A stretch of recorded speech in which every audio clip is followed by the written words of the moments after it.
Hello दोस्तों, नमस्कार। कैसे हैं आप सब लोग? आई होप आपकी मेंटल और फिज़िकल हेल्थ दोनों ठीक होगी। तो यूट्यूब पे मेरा एक छोटा-सा चैनल है सावी विद साइकोलॉजी, जिसमें मैं साइकोलॉजिकल फैक्ट और मेंटल हेल्थ के बारे में छोटी-छोटी चीज़ें आप लोगों को बताऊँगी। अगर आपको अच्छा लगे तो मेरे चैनल को लाइक, शेयर ज़रूर करना। तो आज मैं जिसके बारे में बात कर रही हूँ वो है हमारा मन। मैं आपसे पूछना चाहती हूँ कि क्या कभी अपने मन से माफ़ी माँगी है?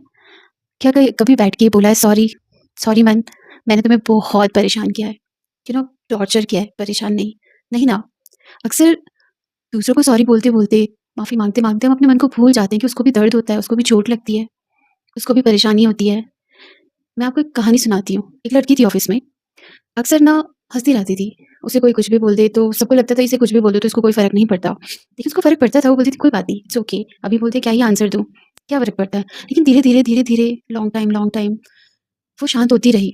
क्योंकि वो बैक नहीं बोल पाती थी, अपनी चीज़ों को एक्सप्रेस नहीं कर पाती थी।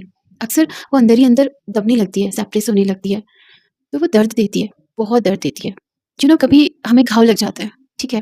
घाव लग जाता है, वहाँ पस भरता रहता है। अगर हम उस पस को बाहर नहीं निकालेंगे ना, तो क्या वो घाव ठीक होगा?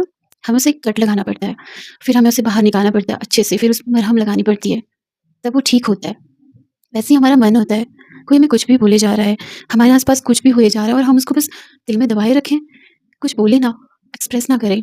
अक्सर हमारी जो सोसाइटी है, इंडियन सोसाइटी, मोस्टली क्या होता है कि जो फीमेल्स हैं, तो उनको कोई भी कुछ भी बोल देता है कि यार तू करती क्या है? घर में तो रहती है।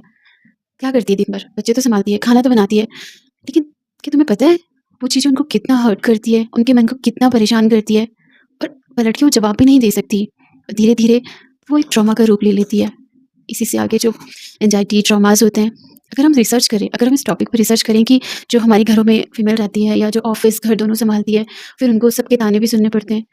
तो कितनी सारी औरतें होंगी जिनको डिप्रेशन होगा, कोई ट्रॉमा होगा, कोई प्रॉब्लम होगी, जिसको सप्रेस कर देती है, एकदम दबा देती है। पर ये ठीक नहीं है।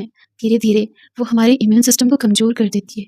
धीरे-धीरे वो हमारी मेमोरी को कम कर देती है। धीरे-धीरे वो हमारे हिप्पोकैम्पस में जो भी हमारी मेमोरीज़ हैं, हमारे एमिगडाला, बहुत सारे ऑर्गन्स हैं, इस बारे में कभी फिर बताऊँगी। तो उस सबको डैमेज कर देती है। तो डियर, आज बस मैं ये कहना चाहती हूँ आपसे कि जब पूरे दिन भर आप बिज़ी रहते हैं, काम करते हैं, तो सिर्फ़ 10 मिनट, इसके दिन के 10 मिनट अपने लिए निकालो।